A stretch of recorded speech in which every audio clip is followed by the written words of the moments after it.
Hello friends, welcome to our channel. आपका अपना CA, मैं हूँ सीए रेनू अग्रवाल। जैसा कि आपको पता है कि मार्च मंथ में कई आईपीओ आ चुके हैं और कुछ मार्च एंड तक आईपीओ आना बाकी है। उनमें से एक आईपीओ है कल्याण ज्वेलर्स का। तो कल्याण ज्वेलर्स के आईपीओ का हम डिटेल में रिव्यू करेंगे। आप हमारी वीडियो को लास्ट तक देखिएगा। वीडियो अच्छी लगे तो वीडियो को लाइक कीजिएगा और इसी तरह के लेटेस्ट अपडेट देखने के लिए हमारे चैनल को सब्सक्राइब कर लीजिए और बेल आइकन पे क्लिक कर लीजिए, जिससे हमारी वीडियो सबसे पहले आपके पास पहुंचे। तो आइए हम कल्याण ज्वेलर्स का सबसे पहले ओवरव्यू देख लेते हैं। तो कल्याण ज्वेलर्स एक लार्जेस्ट रिटेल ज्वेलरी कंपनी है। की बिजनेस एक्टिविटी देखें तो ये गोल्ड, स्टड, अदर ज्वेलरी को डिज़ाइन करना, मैन्युफैक्चर करना और सेल करना यहाँ इनका की बिजनेस एक्टिविटी है। कंपनी का सबसे पहले जो शोरूम ओपन हुआ था वो केरला में हुआ था।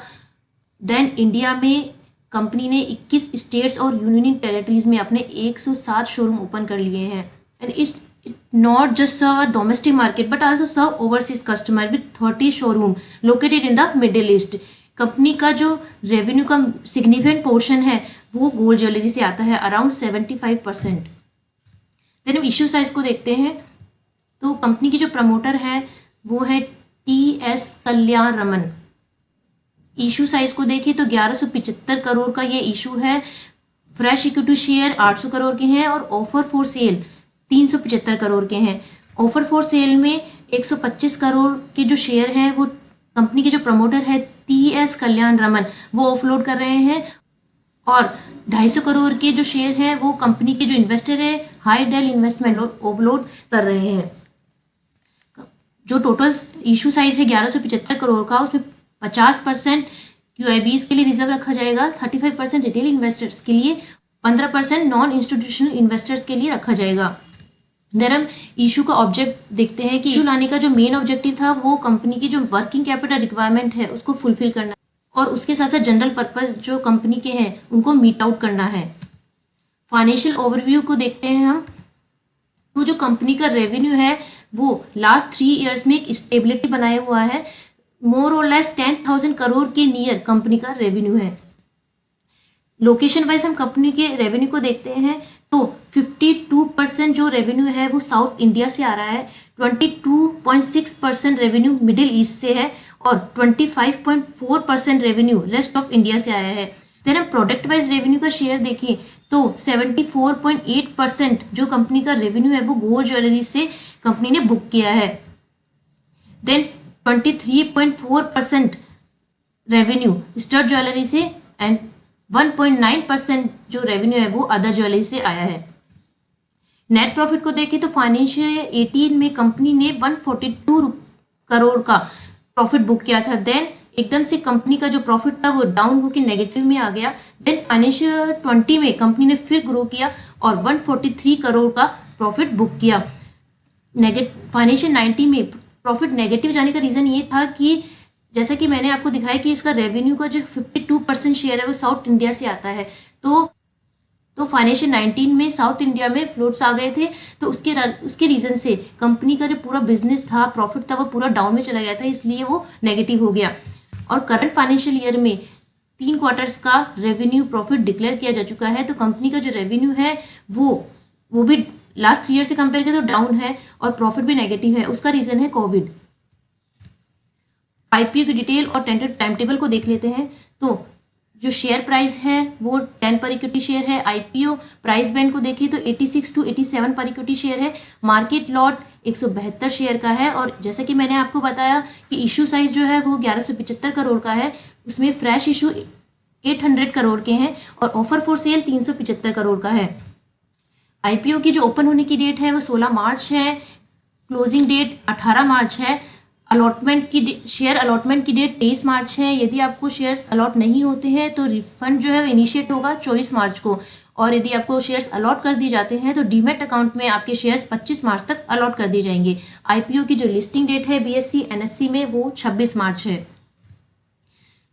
रिटेल इन्वेस्टर्स को यदि मिनिमम एप्लीकेशन वो 1 लॉट की लगा सकते हैं, उनको 172 शेयर मिलेंगे, और जो रिटेल इन्वेस्टर है वो मैक्सिमम एप्लीकेशन 13 लॉट के लगा सकते हैं, उनको 2236 शेयर्स अलॉट होंगे। देन हम वैल्यूएशन को देख लेते हैं।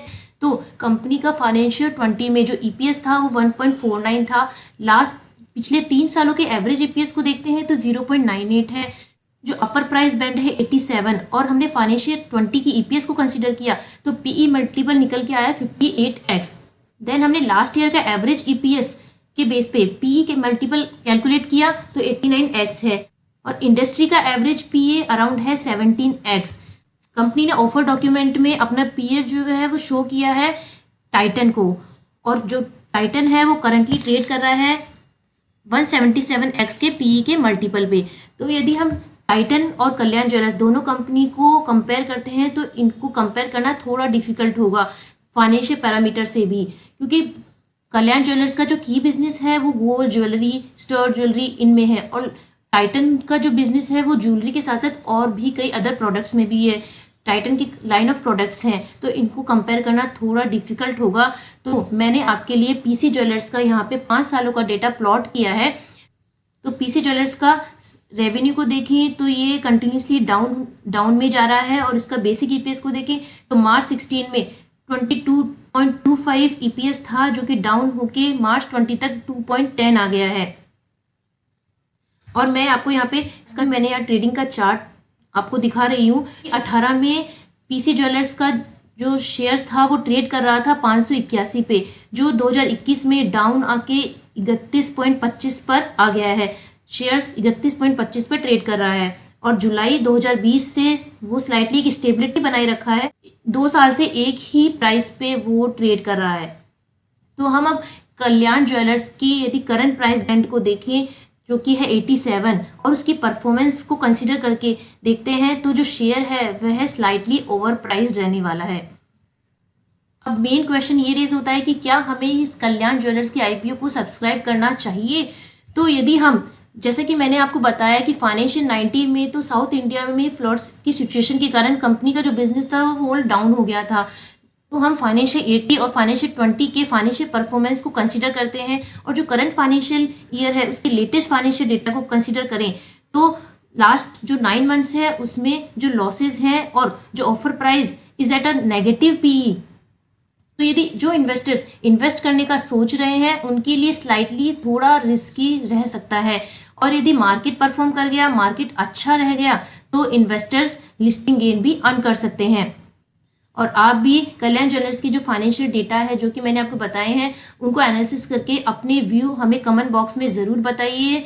और के साथ साथ क्राफ्ट्समैन ऑटोमेशन का भी आईपीओ आ गया है, और मैंने उसके लिए एक अलग से डिटेल में रिव्यू का वीडियो बनाया है, तो आप हमारे यूट्यूब चैनल लिंक पे जाके वहाँ से देख सकते हैं। मैं उसका लिंक डिस्क्रिप्शन बॉक्स में डाल दूंगी, और इसी तरह के लेटेस्ट जो आईपीओ अब आने वाले हैं उसकी वीडियो हम जल्दी ही बनाएंगे। तो आप हमसे जुड़े रहिए और हमारे चैनल को सब्सक्राइब कर लीजिए और बेल आइकन पे क्लिक कर लीजिए, जिससे जैसे ही मैं वीडियो अपलोड करूं सबसे पहले आपके पास पहुंचे। और वीडियो अच्छी लगे तो लाइक करना ना भूलिए। Thank you.